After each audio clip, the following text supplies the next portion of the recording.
плохо себя чувствует. Если ребенок истерит, если у ребенка головные боли, если у ребенка дрожь в теле, вот, значит, водите по врачам, и ничто не помогает. Заговорили там от страха, заговорили от сглаза, никак. Вот плохое самочувствие у ребенка, непонятно откуда. Очень может быть, что ребенка сглазили, но вы не можете этот сглаз снять, и поскольку это перешло уже в физиологическое состояние, очень возможно, что у ребенка просто возрастные изменения в организме, и из-за этого у ребенка дискомфорт, боли, жжение и прочее, прочее. Берете ребенка вот таким образом и ноги расставляете на ширине плеч. Ребенка просто проводите, называется, межу. Понимаете, промеж ног. Вот так вот. Не сувайте туда, а просто сделайте так, что вот как качаете ребенка, вот таким образом, чтобы ну, до туловища вот так вот внизу качалось между ног. То есть проводите вот туда и обратно, потому что материнское начало, древо жизни, вообще мать и э, то место, откуда рожден ребенок, оно обладает определенной силой, и исцеляющей в том числе. И в древние времена часто матери, например, переходили через ребенка, перешагивали, читая такое.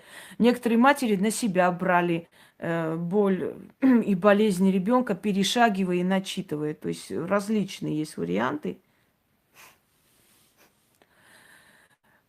Сейчас скажу еще более жесткие вещи, но это не советую вам делать, конечно, но когда, например, ребенок был очень болен и мучился, и мать не знала, как быть и что делать, как спасти, то нужно было ребенка положить на землю. Это более древняя вещь, это не мое, вот этот куплет.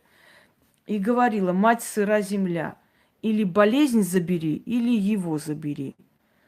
И все. И судьба решала, ребенку жить или нет. То есть люди в древние времена были более разумные, понимающие. Они понимали, что мучающему ребенку, скажем так, больному ребенку просто калеке в этом мире очень трудно придется жить, и он себя не прокормит, поэтому они отдавали на воле судьбе. Иногда дети излечивались, иногда умирали. Это для совершенно больных, искалеченных детей. Говорилось так. Ребенка клали на землю и говорили: мать сыра земля, или болезнь забери, или его забери. Вот как, как мать сыра земля и как судьба решала, так и происходило. Но вам, конечно, не советую это делать, у вас не до такой степени больные дети. Хотя те родители, которые меня слышат и у которых есть такая проблема. Я знала случаи, когда ребенок не видел, не слышал, не понимал. Два глаза были удалены и ставили протезы. Я считаю, что это не жизнь. И вот такого ребенка я бы посоветовала положить на землю и сказать: мать сыра земля, или болезнь забери, или его забери. Одно из двух. Кому, как не матери, освобождать своего ребенка от мучений, скажите мне. Так вот, если ребенок постоянно плачет, жалуется на что-то, и вы не можете понять, что происходит, почему так происходит, что у него болит, ну вот вечно и бесконечно жалобы, плач ребенка, нужно сделать следующее. Я уже сказала, взять и, качая, как бы вот так пронести между ног. И 6 раз говорить: я родила, я отходила. Я заговорила, я исцелила. Ножки ходите, голову кормите. Какая мать родила, та и отходила.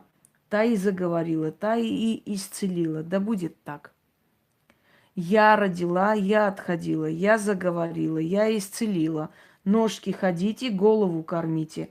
Какая мать родила, та и отходила, та и заговорила, та и исцелила. Да будет так. Еще раз. Я родила, я отходила. Я заговорила, я исцелила. Ножки ходите, голову кормите. Какая мать родила, та и отходила. Та и заговорила, та и исцелила. Да будет так, 6 раз.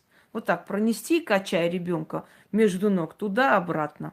И через некоторое время эти болезни у вашего ребенка прекратятся, сойдут на нет.